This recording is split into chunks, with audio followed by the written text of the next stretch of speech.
जय श्री कृष्णा, राधे राधे। आप सभी का ब्रज दर्शन व्लॉग चैनल में स्वागत करती हूँ। आप सभी को धनतेरस की हार्दिक शुभकामनाएं। आज की इस वीडियो में धनतेरस की यमराज को दीपदान देने की पौराणिक कथा, जो कुछ कथा हैं वो आज की वीडियो में आपको सुनाऊंगी।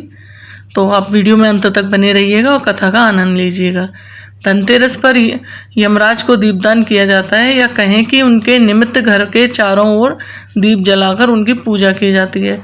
आखिर धनतेरस पर यमराज की पूजा क्यों की जाती है, इसके पीछे दो कथाएं प्रचलित हैं, वो आप इस वीडियो में जानेंगे। पहली कथा के अनुसार इस कथा में एक बार यमदूत एक राजा को उठाकर नरक ले आए। नरक में राजा ने यमदूत से कहा कि मुझे नरक क्यों लाए हो, मैंने तो कोई पाप नहीं किया है। इस पर यमदूत ने कहा कि एक बार एक भूखे विप्र को आपने अपने द्वार पर भूखा ही लौटा दिया था, इसलिए नरक लाए हैं। राजा ने कहा कि नरक में जाने से पहले मुझे 1 वर्ष का समय दो। यमदूत ने यमराज की सलाह पर 1 वर्ष का समय दे दिया। फिर राजा पुनः जीवित हो गया और फिर वह ऋषि मुनियों के पास गया और उसने उन्हें अपनी सारी कहानी बता दी।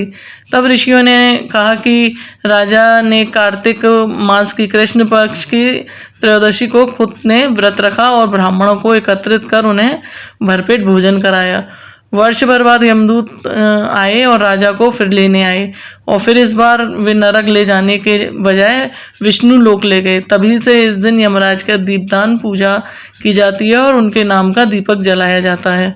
कहा यह भी जाता है कि कुछ जैसे ग्रंथों में लिखा हुआ है कि यमराज एक बार अपने जैसे यमदूत से बोले कि तुम जब ऐसे जवान बच्चों को और उनको लाते हो तो तुम्हारी हृदय नहीं कांपता, जब तुम उस समय कैसी हालात से गुजरते हो। तब यमदूत ने कहा कि उनके घर में जो विलाप होता है लोगों के यहाँ, जब हम किसी के यहाँ अकाल मृत्यु या कुछ ऐसी जवान मौत हो जाती है तो हमारे हाथ पैर कांपते हैं उनका विलाप देखने के बाद।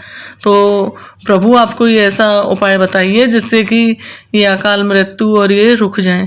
तब यमराज ने कहा कि अगर कोई इस पर त्रयोदशी के दिन, धनतेरस वाले दिन 5 दिन तक मेरा, दिवाली तक, भाई दूज तक 5 दिन मेरा जो दीपदान करेंगे, मेरे निमित्त जो दिया निकालेंगे, दीपक जलाएंगे, उनके घर अकाल मृत्यु नहीं होगी। तो ये भी एक वजह है कि 5 दिन तक यमराज के निमित्त दिया निकाला जाता है, त्रयोदशी से लेकर भाई दूज तक। दूसरी कथा के अनुसार हिम नाम के एक राजा का पुत्र हुआ, तो ज्योतिषियों ने बताया कि यह अपने विवाह के 4थे दिन मर जाएगा। राजा इस बात से चिंतित हो गया। पुत्र बड़ा हुआ तो विवाह तो करना ही था, उसका विवाह कर दिया गया।